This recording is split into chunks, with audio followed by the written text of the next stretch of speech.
Hi everyone, welcome to this week's Edgecast. I'm Mike, and today we're here with Kieran Holmes-Darby of Excel. Now Kieran, you've been on the Edgecast before, but the audio one, right? Way back in the day. Yeah. Way back in the day. I think we did a phone call interview where I was in the middle of a park somewhere in London. So that's right. It's a slightly better setup now. So congratulations. Thank you. We're leveling up.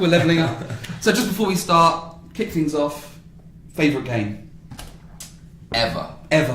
Favourite game ever? I say the one I had most fun with growing up was Gears of War. Oh, classic. Both single player and multiplayer. So single player, my brother and I, I say single player. Campaign. Campaign. My brother and I used to, back when Blockbusters was a thing, we'd go down to Blockbuster and get the latest Gears of War, rent it for a week and play the campaign. If we loved the game, we'd then buy it and play the multiplayer as well. And I competed on like game battles and things like that back in the day at Gears of War and was like really into it. So, yeah, I'd say Gears of War, and I actually ended up casting an EGL final. Really?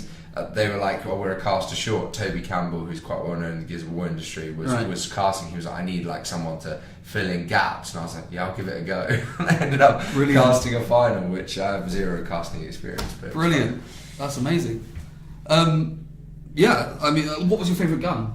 I was a run at you shotgunner. So, one of those types. Yeah, I was the same, playing with my brother. I had that issue, running ahead, pretty much dying, having to be revived all the time. But it's so fun to get in there. And everyone thinks they're good with a sniper, right? But I thought I was good, but I definitely wasn't. No, not at all. I was awful. Okay, well, we had Kieran on the Edgecast way back. I think it was October was actually the last time. It's quite a long time ago, and a lot has happened for Excel since then. That's an understatement, right? A bit of an understatement. So, catch us up. What's happened? So I think I was right in the middle at that point of a lot of NDAs up to my eyeballs around what was going on around the LEC. And you remember you asking me about expansion opportunities, and I was like, I'd love to tell you what's going on in the background right now, but I can't. But yeah, we were right through the process at that point of getting accepted into the LEC and all of the contracts that go with that, and all of the, you had the investment committed to get in, but then you've got all the contract behind that as well to get everything in place. I should say, for anyone that's unaware, actually, the LEC is basically like the Champions League for League of Legends, I would say. The big European... Yeah, it's the Tier 1 European League of Legends competition, formerly known as the EU LCS. Yes. And then they developed a sort of more stable commercial model with a franchise system. It's not really a franchise system, it's more like a long-term partnership system. Right. But franchising is an easier term in the sports industry for people to understand, I would say. So. Yeah, it's an easy translation, isn't it? So, I mean, there's probably a lot to talk about there, but how was it?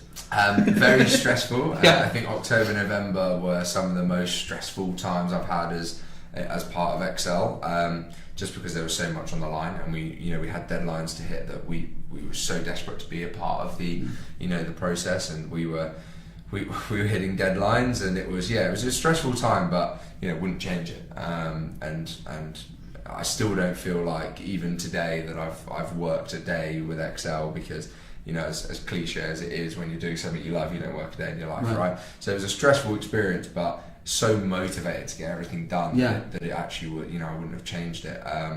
But also then with the level up to the LEC, you've got all of the infrastructure problems that you want to sort as well. Right. You're going from a 3-person organisation to now we're almost a 30-person organisation. In that length from since then to now, which has been crazy. But then that not only is it crazy to try and manage that amount of people, to try and get the infrastructure to hold that many people, was a challenge in itself. And then obviously the Twickenham announcement, which has happened fairly recently, but even back then we were in conversations with them about what we could do, and we had a temporary setup at Twickenham Stadium, but we weren't willing to shout about that because it wasn't sort of press ready, as I would call it. So we've been working with them since right back then, but it wasn't sort of announced yet, and only recently have we announced the facility, which we're really, really proud of. And the photos have been out and properly released, so you can see them on the website, I guess. So definitely go and check out the facility on there, because it does look fantastic. I do want to visit. Cool. It's pretty cool. And what an iconic location for one of the most successful UK esports organisations to have that sports stadium there. It's just it's massively iconic, like Yeah, London I venue. mean, you can pick up and you can plop an esports training facility anywhere in London. Or anywhere in the UK for that matter. Obviously, London being the capital, it certainly helps. But you can pop it anywhere. But when you put it inside Twickenham Stadium, it just has a certain amount of gravitas and credibility in the wider market, which certainly helps us moving forward. So that was why we chose to go into collaboration with Twickenham. Plus, they have massive industry knowledge from traditional sports on the commercial side of things and everything like that we can learn loads from. And we can teach them a lot about how to sort of increase their digital reach and expand into different markets. They're heavily looking at esports and holding esports events at Twickenham. They've already held a couple, so we're going to help them on that journey. That's fantastic. When you were building the stadium, building the stadium, sorry. We're not quite building the stadium yet. Not quite building the stadium just yet. When you're building the facility, what was maybe a key thing you thought we have to have that? Was there anything like really specific? Yeah, I think the biggest thing was to keep it as open plan as possible. So as much as you need the separate compartments for the players for their scrum rooms, the general staff, I wanted to keep that as open plan as possible, because sometimes I think with esports organisations you have like the players and coaches off in a gaming house over here, and then the ops team maybe working from home remotely, and then your media team based in a media centre somewhere or whatever. And although we're 30 people, that's still a small organisation. Such a small organisation to be so fragmented, for me, makes no sense. So we wanted to have everyone in the same room. The players can see what the media guys are doing. The media guys can see what the coaches are doing. It's good. Everyone needs to be on the same page. I mean, it's such a collaborative thing, especially when you're growing so quickly. Yeah. You don't want to lose track of what anyone is doing there, and you want to see what everyone's doing, where all the effort is going. Yeah, and it's a very startup culture, so everyone has to chip in here and there, doing stuff that isn't their job role, but because you're part of this growing organisation, you feel like you want to chip in here and there, and you want to help even if it's not your area of expertise. Yeah.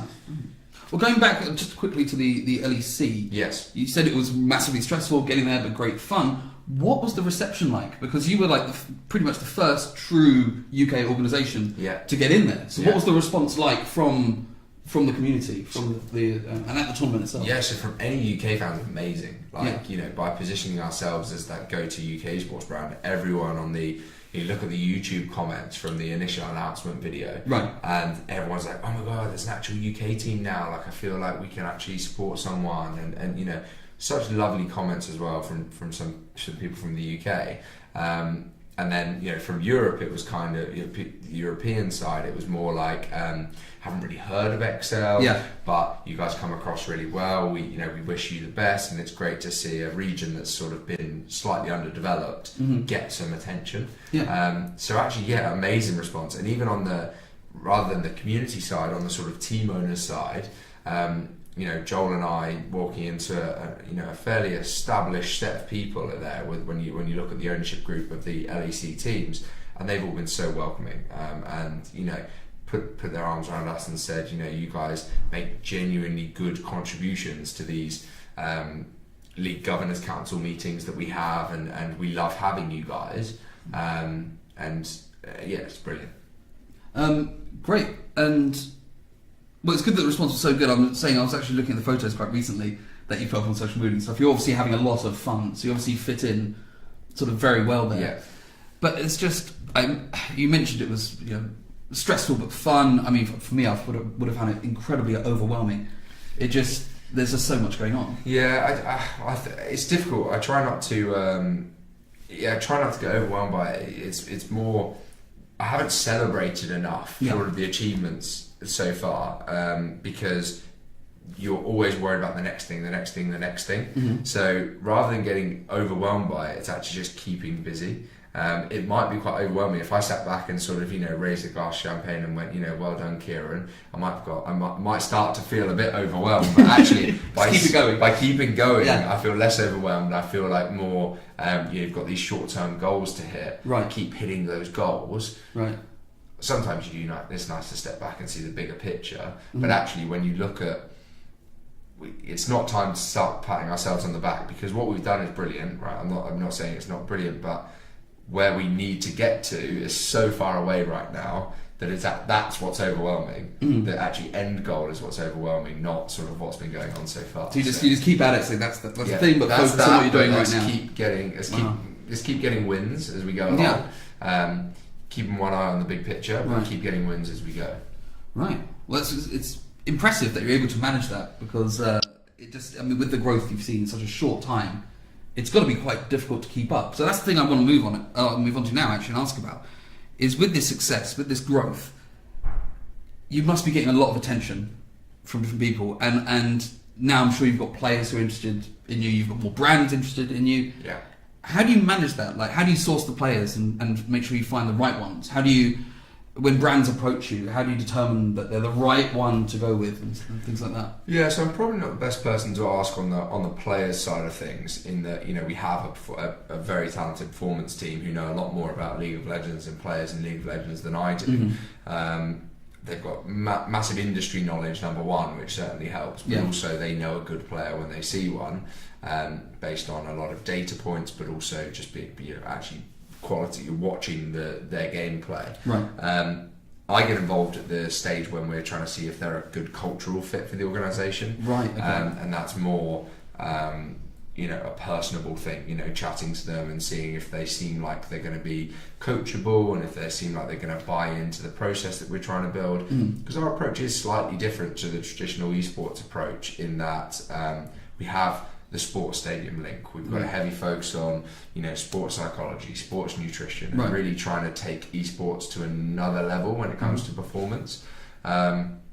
Origin, our counterparts in the LEC, are doing a fantastic job at that, and they really have a similar philosophy to us in what they're doing. And so I think it's a lot for a player to take on and actually buy into. So that's when I get involved, trying to sort of see the personality and see whether they're going to be a good fit. But I couldn't tell you, who's a good League of Legends player as much as I always think I know. I leave that to the experts. So. Right. How about the brands? So that is more my area. Yeah. So that is sort of what I handle, and with brands, obviously, again, some industry knowledge is helpful. Yeah. Brands that have done things in esports before, and whether they've been authentic in their approach to the industry or not. With the brands that haven't done anything in esports before, to be honest, that's just a long process. You're never going to get a brand from sort of 0 to 100 who's never done anything in esports to doing something with you in less than 6 months, maybe even. There's got to be a lot of conversations going on there. There's a lot of work to go in, so it's not really, the vetting doesn't happen in one conversation. You get right down to down in the weeds with them and start building campaigns and sort of marketing strategies, and hopefully by the end of that whether that brand is one that you want to work with. The endemic brands is a lot easier. So your gaming brands of the world, that's much easier, because most of us know them and know them inside out. So, well, putting the brands together with the players as well, is influencer marketing, is that a part of Excel's business, and then to what extent? Yeah, it is. So we're not an influencer marketing agency by any stretch of the imagination, but we do have contracted professional players that have a large influence on social media. Right. So we do have that as a string to our bow and as an asset that we sell in our partnership packages. And sometimes some brands are more interested in that than others. Some brands, influence marketing is a big buzzword at the moment, as is esports, to be honest. Yep. And when you can cross the two together, that's quite exciting. And we can do that. So yeah, we do a bit of influencer marketing without calling it that. It's more sort of player endorsement is kind of how we see it. But yeah, it's really interesting to see this, especially with teams growing so quickly and moving through the wild west of esports and trying to break through that. And one thing that Edge is trying to do, of course, is doing very soon, our platform to sort of connect the brands, the teams. So with influencer marketing as well, the brands, the teams, the players all together, make it very smooth, sort of path to pro and so on. So if you had an automated system that could do things like that to help with the influencer marketing, to get maybe the non-endemic brands more easily connected to players, verifiable data and all that kind of stuff, would that be something that would interest an organisation like you? Yeah, so at the most sort of high level, when we sign a partnership agreement with a brand, it's okay, here are our deliverables, here are all the assets we have, this is their value, and this is what we're going to deliver. Okay, here are your obligations as the brand, this is what you're going to give us, maybe it's the fee and the media support or whatever it is.